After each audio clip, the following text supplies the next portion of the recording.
Egunon, algunos hombres buenos. Una película de Rob Reiner, Castle Rock, la productora, que en principio se basa en una sugerencia de Sherman a finales de los años 80, que como antigua abogada surgida de Boston y antigua oficial de la Armada durante 3 años, iba a Guantánamo a defender a unos marines de un crimen respecto a un tercer marine, con lo cual ahí tiene la idea de pues Aaron Sorkin, el genio y mago de las palabras. Aaron Sorkin cogió esa idea y la guardó para una obra de teatro en la que basa su propio guión, que está interpretado por sí mismo en esta película de Robert Reiner del año 92. Ya desde el inicio vemos en la sede de la judicatura del ámbito de la Marina de los Estados Unidos, ese juego de los soldados con sus fusiles, en esta sincronización que tienen para dar la idea de la lucha intrínseca en un ejército que trasciende el hecho puntual, pero que condiciona la historia práctica respecto a la unidad como uniformidad de criterio que lucha contra los propios Estados Unidos y su concepción individual del libre albedrío de cada ser humano. De que un cuerpo militar es jerárquico y por lo tanto estructurado en base a órdenes, pero el ser humano en cierta medida es libre para tomar sus propias decisiones y por tanto hay un choque intrínseco en la propia idiosincrasia del ser militar, sobre todo cuando establecemos los puntos límite, que en parte son citados, como son My Lai, en el año 68, en el ámbito de Vietnam, o el ámbito, evidentemente, pues, de los nazis y la obediencia de vida, y todo aquello. Son elementos que se citan en la película, pero que, digamos, que están ahí en la nebulosa respecto al concepto código rojo. Porque cuando entramos en la película, y esto no es un spoiler, porque todo el mundo lo sabe, aparte de que aparece al inicio, cuando les comentan que ha habido un problema en Cuba, pues tenemos esa circunstancia respecto a, oh mierda, un código rojo, ¿cómo puede ser? Es decir, los altos mandos de la Marina ya saben lo que ha pasado, pero no pueden establecer esa realidad. ¿Por qué? ¿Por qué no se puede saber?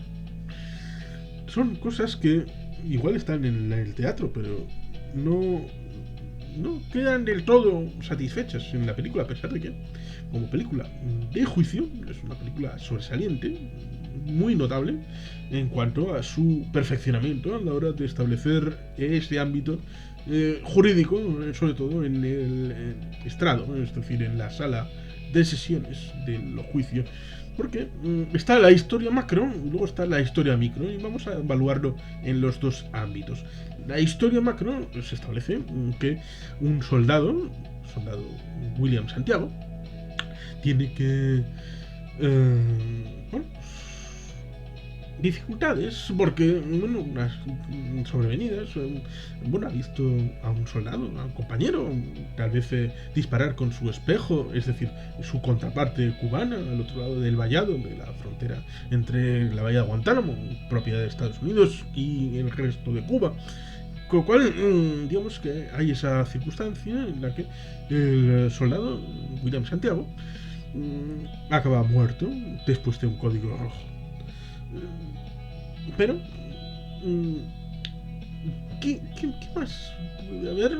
Porque estamos en Cuba, con resabios de la Guerra Fría. Ese juego del espejo, el no espejo, ¿qué hay? ¿Hay algo más?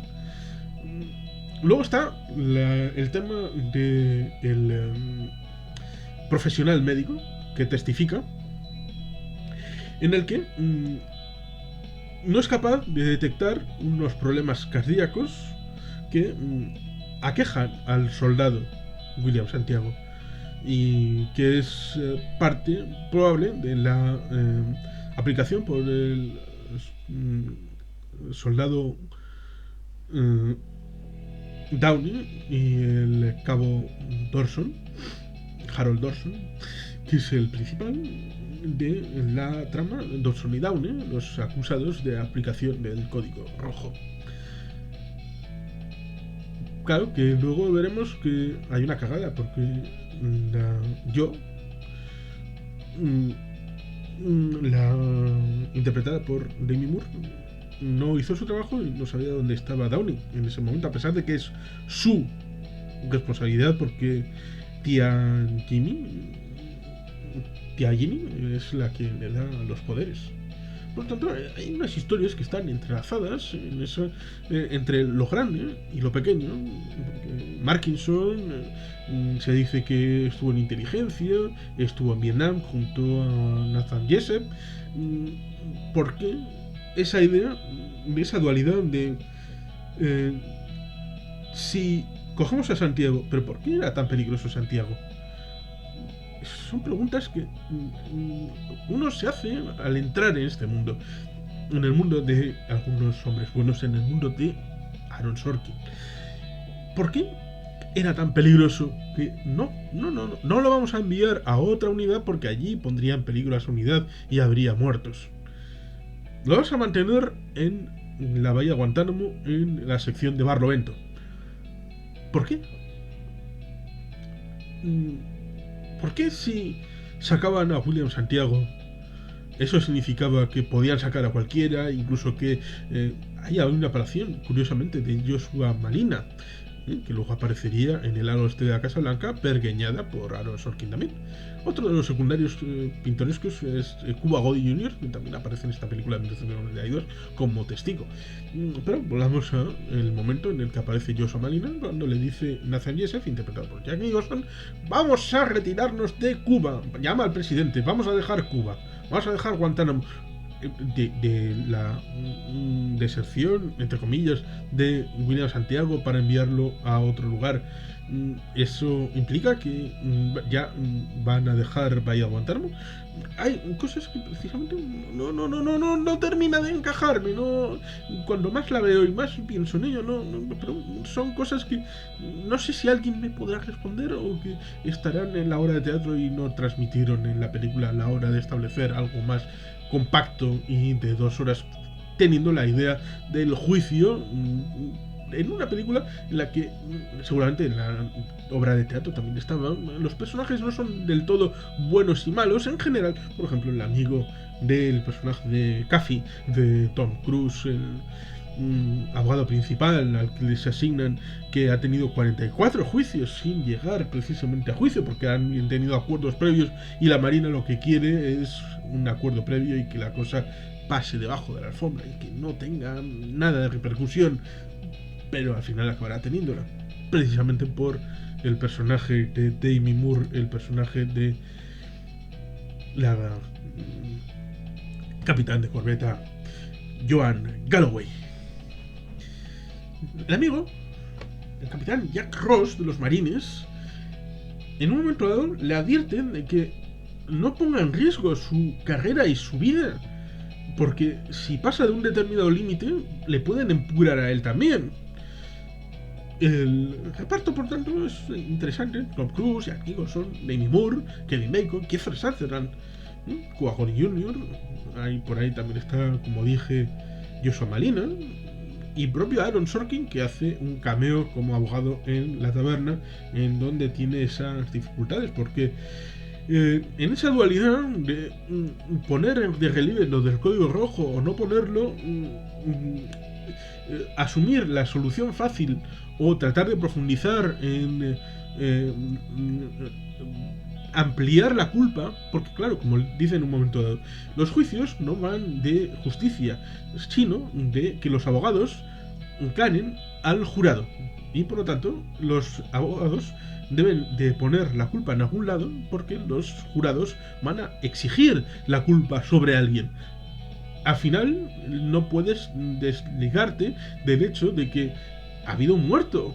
El soldado William Santiago ha muerto, ya es responsabilidad de alguien. Con lo cual, la opción más fácil es que los soldados aquí delante, el soldado Downey y el cabo Dorson, son los responsables directos.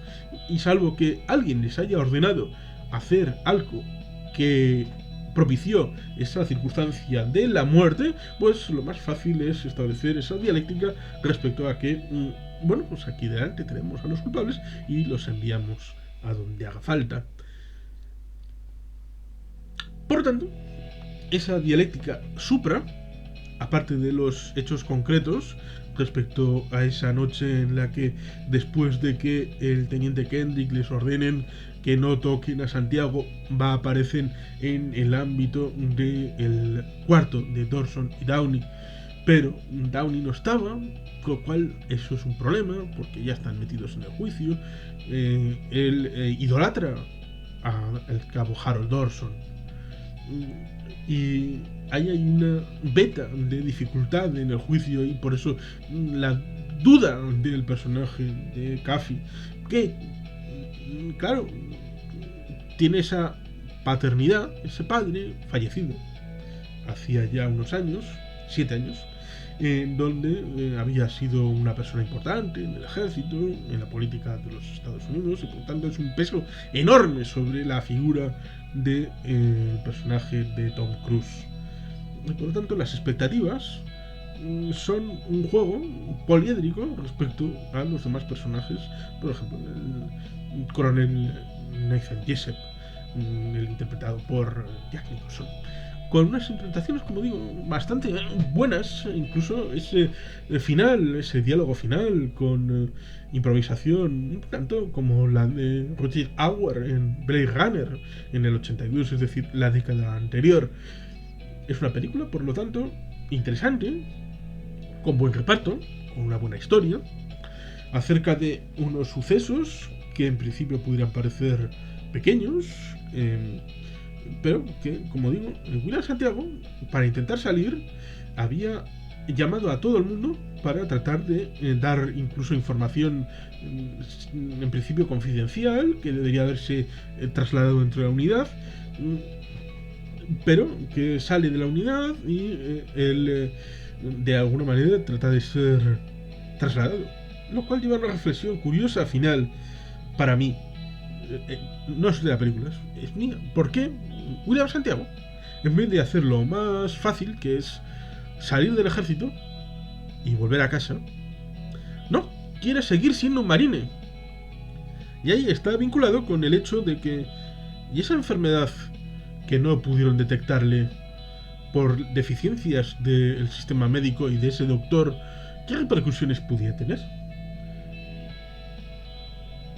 Al final, el cabo Dorson y el soldado Downey son condenados, pero a un trato menor, pero con deshonor. Porque claro, el teniente Kaffee les dice al cabo Dorson que el honor no es una pegatina en el brazo. Esa es la reflexión final que trata de trasladar la película.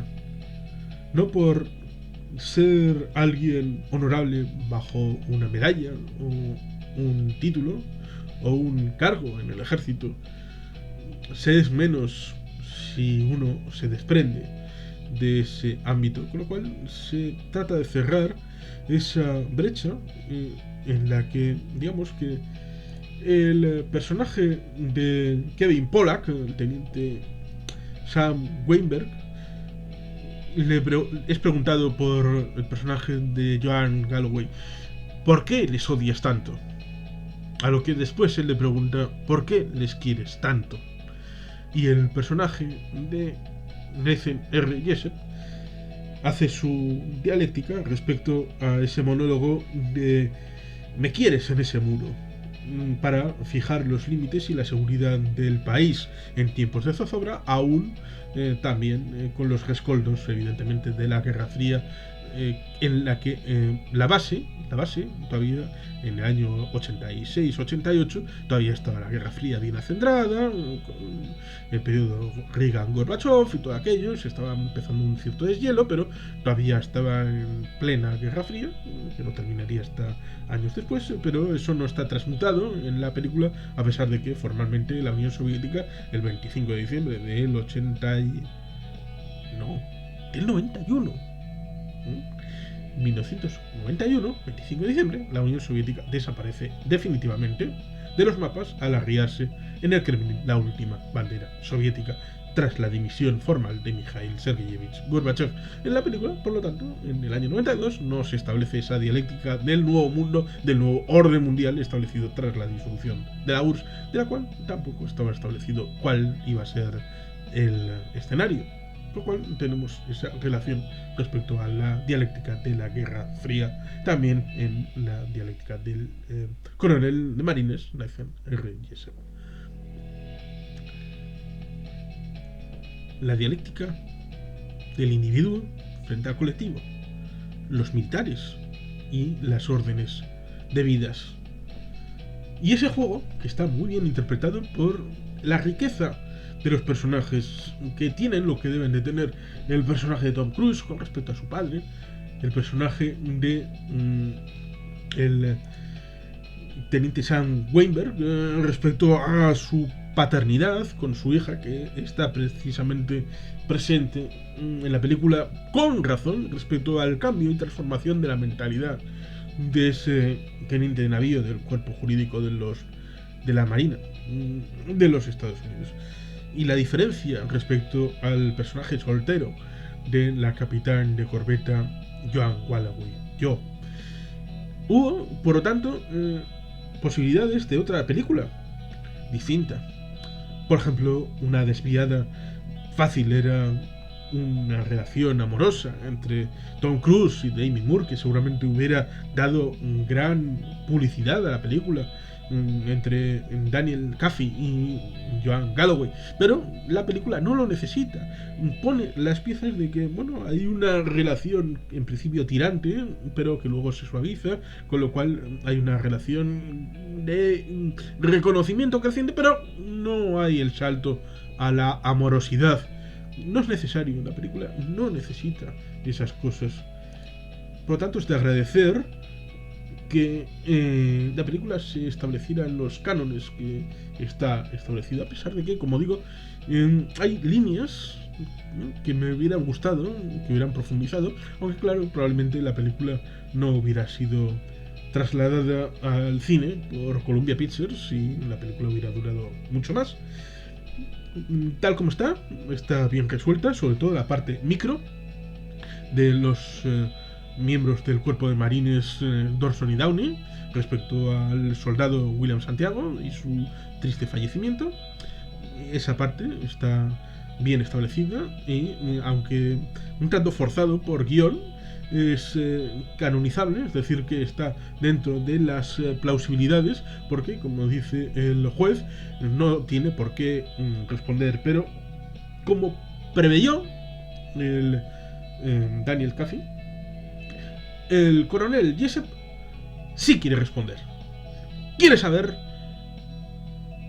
lo que el público entenderá cuando diga que él es capaz de tomar las decisiones y por eso puede ser director de operaciones del Consejo de Seguridad Nacional. Pero alguien con resabios de haber aprendido lecciones hubiera tenido una otra salida distinta en ese interrogatorio final. Puede que sí, pero la película, para dar un cierre bien, ameritaba y había establecido el camino de las losas amarillas para llegar a ese final en el que el coronel Jessup sale del armario, dice que hizo el código rojo y que lo volvería a hacer, sin saber o sin en ese momento pensar que se está poniendo en la picota y está cortándose el cuello literalmente, y que ya no tendrá no solamente la posibilidad de llegar a ser director de operaciones del Consejo de Seguridad Nacional, sino que será arrestado inmediatamente. lo mismo que el teniente Kendrick. Ya el coronel Markison ya se había volado la cabeza teniendo en perspectiva